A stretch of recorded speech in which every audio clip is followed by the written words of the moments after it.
très debout là. Mais là, il n'a pas répondu à ma question.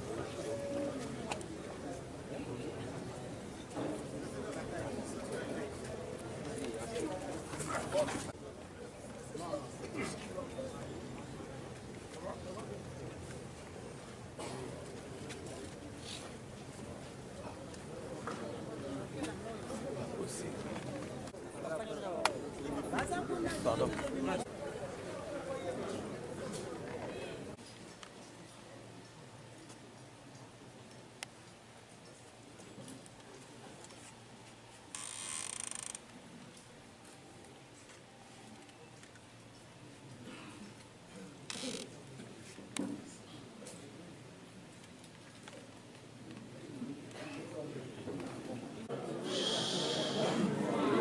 On va vous donner lecture de la déclaration politique de l'opposition. Les partis et regroupements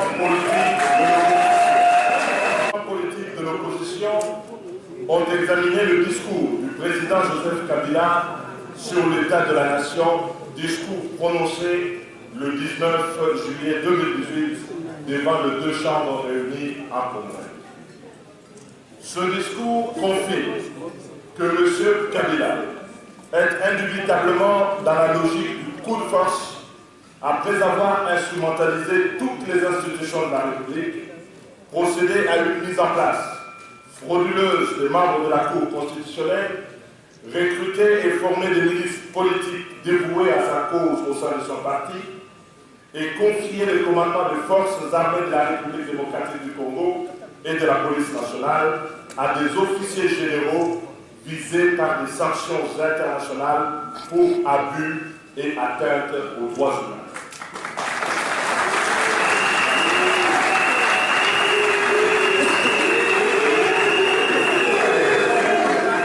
L'opposition congolaise considère que c'est une manœuvre de plus, une manœuvre de trop de M. Kabila pour instaurer un régime personnel qu'il compte légitimer par une parodie d'élection sous les fallacieux prétextes de souveraineté nationale. Ce faisant, et pour régner par la terreur, Joseph Kabila se construit un monde à lui tout seul, isolé du peuple, de la sous-région et de la communauté internationale. S'il vous plaît, c'est une déclaration, ce n'est pas un discours. Totalement déconnecté des réalités du pays et ne se souciant nullement des préoccupations des Congolais. Joseph Kabila tire cyniquement de sa gestion chaotique un bilan personnel de réussite et une autosatisfaction qui contraste gravement avec la misère dans laquelle croupissent des millions de Congolais. L'insécurité endémique et généralisée qui sévit dans le pays, particulièrement à l'Est, la déliquescence continue des administrations publiques et l'absence totale de l'autorité de l'État, la chute des investissements publics et privés, le bradage du patrimoine national, la crise politique inutile dans laquelle il a plongé le pays et les incertitudes qui pèsent encore sur l'avenir de la RDC. Tout cela est revendiqué par Joseph Kabila au nom d'une certaine passion pour le Congo. En vérité, sa passion pour le Congo, c'est un Congo où règne la corruption, le pillage systématique et la patrimonialisation de ressources naturelles, ainsi que l'économie nationale, sans la moindre compassion pour les Congolaises et Congolais.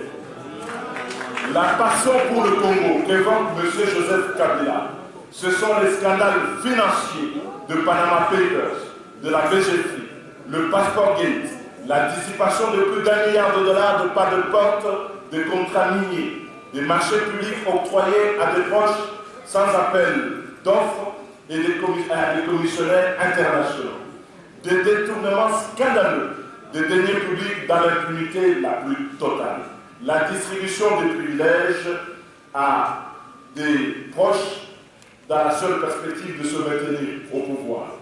L'autre passion de M. Joseph Kabila, c'est sans doute la chosification des Congolais, les violations massives de droits humains et de libertés publiques, la répression sanglante des manifestations pacifiques et des opposants, les tueries des citoyens congolais, les fausses communes, les viols, les crimes de sang, les crimes contre l'humanité au Kassai, au Congo central, au Nord Kivu, à Ituri, la démultiplication des groupes armés, la recrudescence du kidnapping avec des demandes de rançon, l'esclavage sexuel des femmes et les extorsions des biens privés par les autorités publiques qui sont devenues le lot quotidien des Congolais sous le régime Kabila.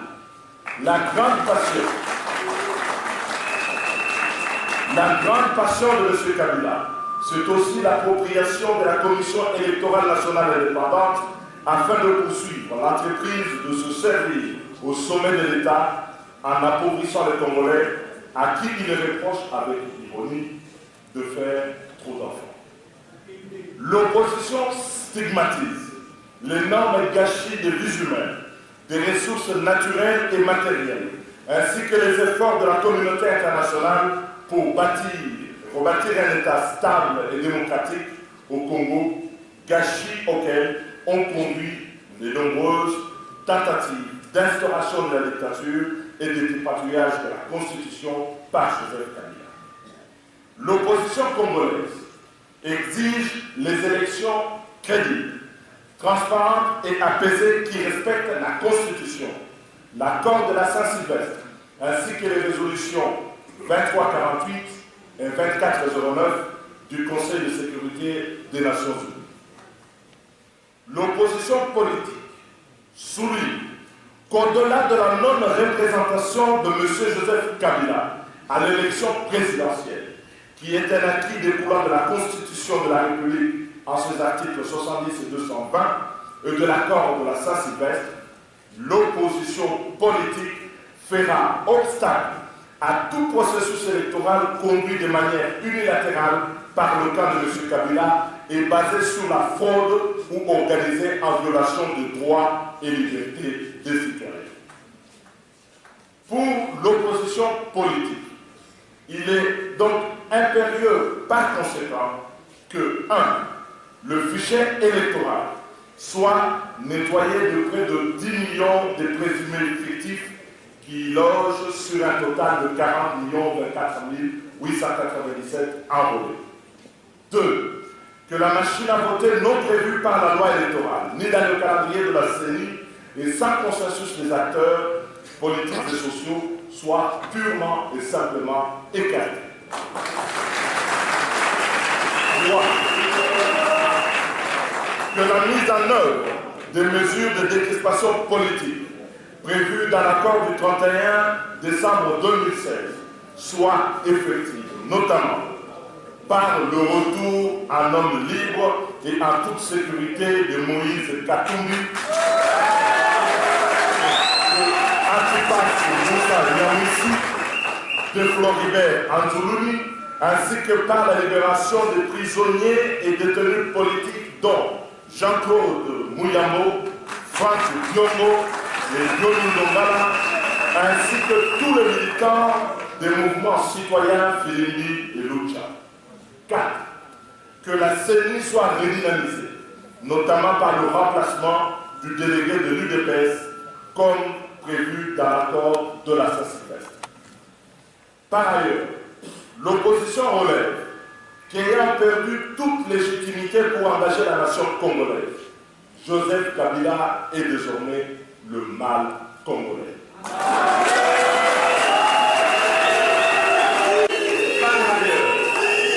L'opposition relève qu'ayant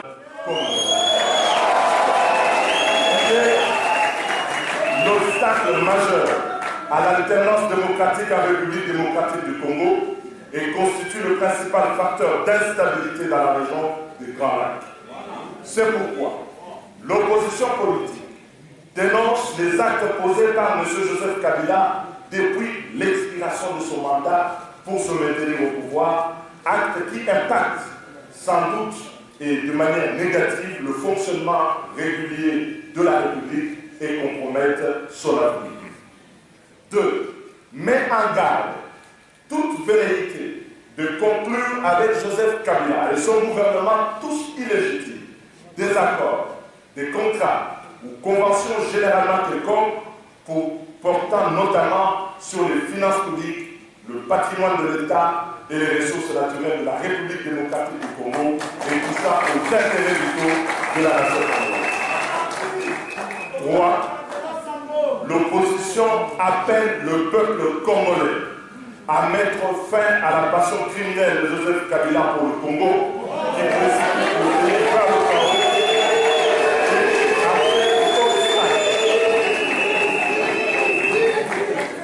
L'opposition appelle le peuple congolais à mettre fin à la passion criminelle de Joseph Kabila pour le Congo, qui précipite le pays vers le chaos, et à faire obstacle par tout moyen, y compris le recours à l'article 64, à toute velléité de se maintenir au pouvoir en violation de la Constitution et d'instaurer une nouvelle dictature dans notre pays. L'opposition politique s'engage à œuvrer aux côtés du peuple congolais par des actions communes qui seront communiquées incessamment pour imposer le respect de la Constitution et l'avènement de l'alternance démocratique dans notre pays. L'opposition politique salue les efforts de l'Union africaine, des organisations sous-régionales africaines, de la SADC, de la CIGN, de l'Union européenne et des Nations unies, qui œuvrent toutes de concert pour la stabilité de la République démocratique du Congo. Elle les invite à demeurer aux côtés du peuple congolais dans une période difficile de son histoire. À cet effet, l'opposition lance un appel à l'Union africaine, à la SADC, à la CIGN, de prendre toutes les dispositions nécessaires pour préserver la paix et la stabilité en République démocratique du Congo et dans son région, si Joseph Kabila persiste dans sa politique de déstructuration et de déstabilisation du Congo et de l'Afrique. Je vous remercie. C'est le moment de la signature de la loi.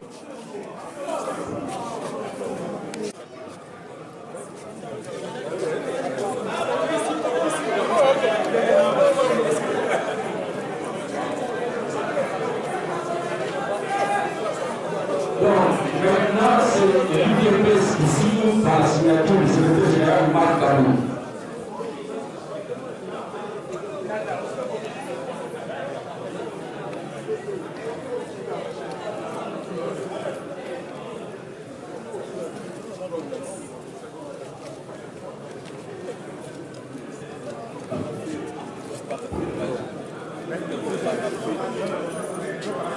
Maintenant, c'est le peuple Mamaï.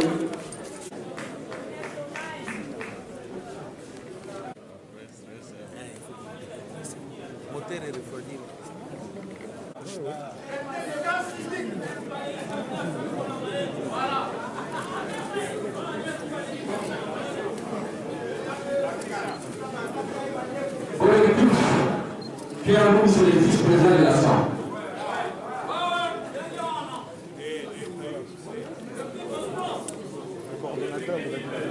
Et le président.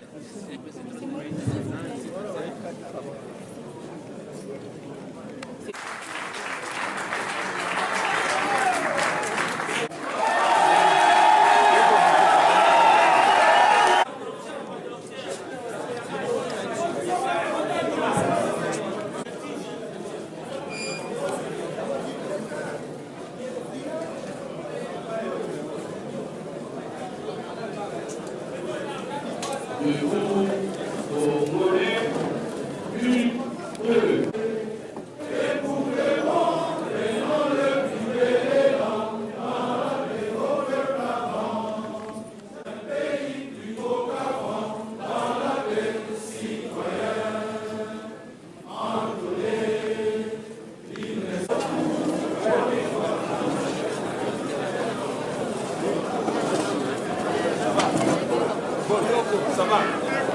En marche. Toujours été en marche. Nous sommes ensemble depuis tout le temps. Ça veut dire qu'il y aura un candidat commun? Nous allons avoir un candidat commun de l'opposition. Combien de fois nous devons vous les rassurer? Nous sommes conscients de cela. L'union fait la force. Nous allons avoir un candidat commun. Au-delà de la candidature commune, nous allons avoir un programme commun et une stratégie commune de surveillance électorale. Parce qu'il ne suffit pas de postuler, mais il faut encore avoir la capacité de surveiller les 90 bureaux de vote qui sont... 90 000. 90 000 bureaux de vote qui sont prévus. Et si le gouvernement... La divulgation des choses récupérées. Et enfin, si les 10 millions d'électeurs ne sont pas élagués sur les fichiers électoraux. Et nous n'allons pas aux élections par rapport aux élections. Nous voulons que nos frères et amis qui sont en prison soient libérés, notamment M. Kokomouba, les femmes Diango, les Mouyamo, et enfin ceux qui sont en exil puissent rentrer. Pourquoi pas d'excitation politique pour que toutes les structures médiatiques puissent aussi permettre de cette opposition. Alors, honorable, chaque fois que Kabila se présente devant le Parlement, soit disant qu'il va faire son discours d'état de la nation, il était impérieux que l'opposition, dans son ensemble, puisse éclairer le peuple et donner de grandes orientations, parmi lesquelles nous avons dit clairement ici que nous continuons à faire le nôtre, toutes les exigences que la communauté internationale, la SADC et le peuple congolais continuent à faire, parce que la crédibilité du processus électoral n'est pas que l'affaire de l'opposition, mais ça préoccupe au plus haut niveau la communauté internationale comme l'ensemble de notre peuple.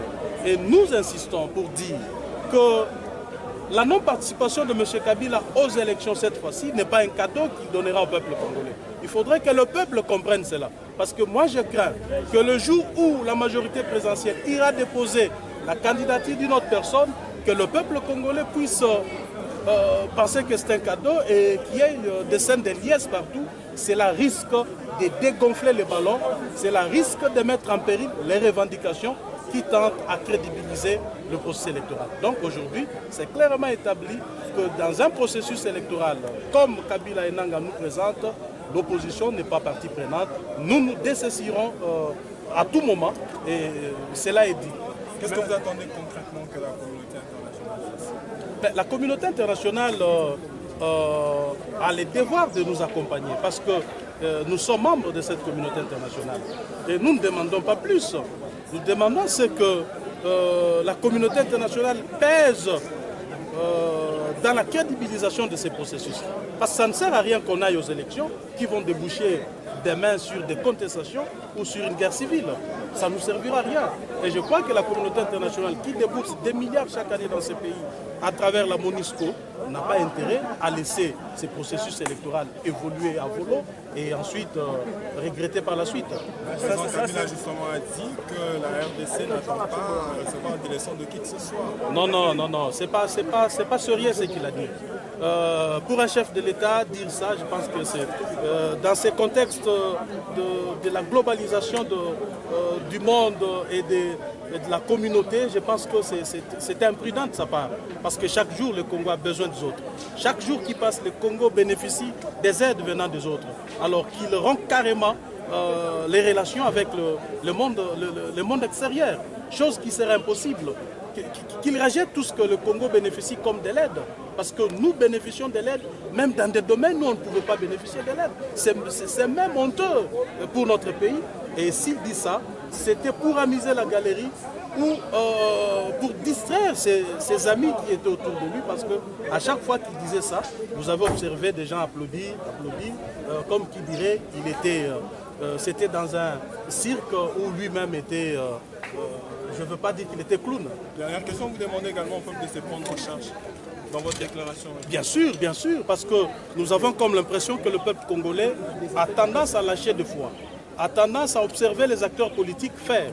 Mais moi je dis que aussi longtemps que le peuple congolais ne se prendra pas correctement en charge, nous serons toujours en difficulté et cela préparera les lits aux politiciens véreux, aux politiciens corrompus qui à chaque moment auront la liberté de se comporter de la sorte et de faire de bons en avant et en arrière. Nous devons avoir un peuple qui met pression sur ses leaders politiques. Un peuple qui comprend bien ce qu'il doit faire. Un peuple qui pousse les politiques à mieux se comporter. Et c'est là, moi je me dis que le peuple a un grand travail plus que nous, les leaders politiques. Parce que s'il y a cette préparation en amont, si le peuple sait à quoi il s'attend, si le peuple sait exactement ce dont il a besoin, l'homme politique se conformera à la volonté du peuple. Mais si on a un peuple qui néglige tout, qui pense qu'on peut, tout peut arriver à la roulette, et je suis désolé que ce pays ne changera jamais dans ces contextes. Sénateur, j'ai une question d'actualité. Il y a la dynamique chrétienne pour participer de signer la déclaration commune de l'opposition. Que faut-il retenir de cette déclaration commune? D'abord, c'est l'unité de l'opposition. L'opposition a parlé d'un même langage, ça c'est un. Deux, l'opposition a exigé 3 points essentiels que moi je retiens. 1, il faut élaguer tous les 10 millions de enrôlés fictifs, la description politique. Donc il faut que ceux que nous considérons les exilés forcés comme Moïse Katumbi et les autres, Olivier Kamitatou, et puis les prisonniers politiques que nous considérons emblématiques comme Franck Diongo, Jean-Claude Mouyambou, Diomi Dongala. Et le 3e point, c'est qu'il faut écarter la machine à voter qui est illégale, qui ne fait pas partie de la loi électorale. Parce que quand nous sommes dans un État dit démocratique, il n'y a qu'une façon de faire la démocratie, et il y a la loi et la Constitution. La loi électorale ne mentionne pas la machine à voter. Ce sont ces 3 exigences-là que nous avons démontré notre bonne foi. Nous avons accepté de participer aux élections, aligner les candidats députés provinciaux, et nous sommes en train de préparer pour déposer pour les candidats députés nationaux. Donc, nous sommes prêts à affronter nos adversaires de la majorité provinciale à une condition que les règles soient respectées conformément à la loi et à la Constitution. Est-ce qu'on peut considérer que ce que vous venez de faire, c'est une réponse ou un contre-poids du FCC et de Kabila? Non, mais c'est une réponse aux déclarations, au discours d'autosatisfaction de M. Kabila. Mais quant au reste, nous disons, le 23 décembre, il a dit les élections auront lieu le 23 décembre et avec les gens qui remplissent les critères d'éligibilité, je pense qu'il s'écarte aussi dans ces critères d'éligibilité. Merci.